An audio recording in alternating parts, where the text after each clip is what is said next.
नमस्ते दोस्तों, आज आपका फिर से स्वागत है सुपर अष्ट यूनिवर्स में। अगर आपको हमारे इस यूनिवर्स की सभी वीडियो देखनी है तो मैंने इसकी एक प्लेलिस्ट बनाई है जिसकी लिंक मैं डिस्क्रिप्शन में डाल दी, जिसे आप ज़रूर चेकआउट करें। और अभी इस यूनिवर्स का फेज़ 5 चल रहा है और ये फेज़ 5 की तीसरी मूवी है जिसका नाम है अष्ट वॉरियर्स चैप्टर 3 द देवी अष्ट। इस मूवी की स्टार कास्ट में है तारा अष्ट, मेघा अष्ट, मृदुला अष्ट और इस मूवी के विलन में है महारानी, शिवानी और रणवीर सिंह का कैरेक्टर। और ये कहानी अब शुरू होती है जब कहानी की शुरुआत 3 शक्तिशाली नायिकाओं जो हैं तारा, मेघा और मृदुला अष्ट के अतीत से होती है। गुरुकुल में आने से पहले तीनों की ज़िंदगी बिल्कुल अलग थी, लेकिन दर्द और अन्याय ने यही उन्हें अष्ट बनने की राह पर डाला। तारा अष्ट बचपन से ही आसमान और तारों से जुड़ी हुई थी। जब उसके शहर पर एक अंधकार में ऊर्जा ने हमला किया तब पहली बार उसके अंदर एक रोशनी जागी, लेकिन लोग उसे अलग समझकर उसे डरने लगे। उसी अकेलेपन ने उसे मजबूत बनाया।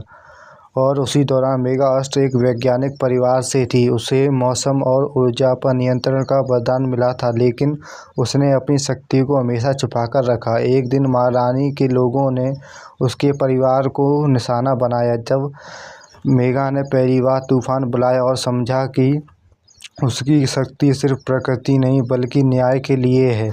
और मृदुला अष्ट बचपन से ही हीलिंग पावर रखती थी। वो लोगों के दर्द को कम कर सकती थी, लेकिन हर बार ऐसा नहीं कर पा सकती क्योंकि अपनी ऊर्जा घटती थी।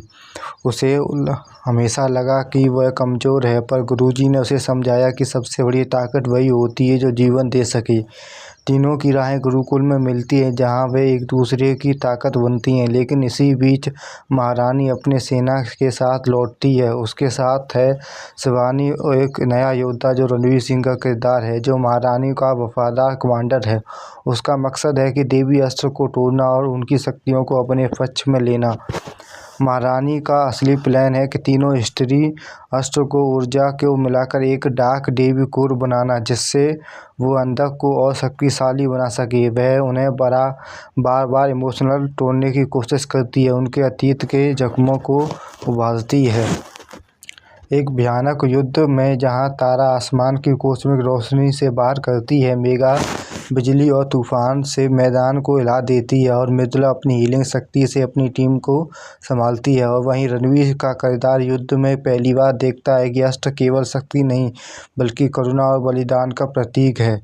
लड़ाई के दौरान महारानी और शिवानी को बलिदान देने की कोशिश करती है ताकि देवी डार्क एक्टिवेट हो सके। यह देखकर रणवीर का दिल बदल जाता है। उसे एहसास होता है कि यह जिस पक्ष में खड़ा है वह सिर्फ स्वार्थ और विनाश है। अंतिम मुकाबले में तीनों देवी अष्ट अपनी शक्तियों को एक साथ मिलाती हैं और तारा की रोशनी, मेघा की तूफान और मृदुला का जीवन ऊर्जा एक दिव्य रूप लेती है। जहां महारानी अपनी पूरी डार्क शक्ति के साथ हमला करती है, लेकिन इस बार उसे करुणा और एकता के सामने हार मानना पड़ता है। महारानी का अंत हो जाता है और उसकी मृत्यु के साथ उसका साम्राज्य टूट जाता है। रणवीर सिंह का किरदार घायल अवस्था में बच जाता है और अष्ट के सामने घुटनों पर बैठकर माफ़ी मांगता है। तारा उसे दूसरा मौका देती है और कहती है हर इंसान बदल सकता है अगर वो सच में बदलना चाहे तो। फिल्म का अंत तीनों देवी अस्त्र के साथ खड़े होने का होता है। अब वे सिर्फ योद्धा नहीं बल्कि एक आने वाला युद्ध की आधार शक्ति है। और ये कहानी यहीं पर ख़त्म होती है। इसका पोस्ट क्रेडिट सीन है अंधकार में लोक में अंधक ध्यान मुद्रा में बैठा है। अचानक महारानी की बची हुई शक्ति एक काली ऊर्जा बनकर उसके भीतर समा जाती है। अंधक की आंखें लाल चमकने लगती हैं। वह धीमे से मुस्कुराता है और कहता है हर हार मेरी जीत की तैयारी है। और ये कहानी यहीं पर ख़त्म होती है। ये कहानी आपको अच्छी लगी तो हमें सब्सक्राइब करें और thank you for watching the super verse.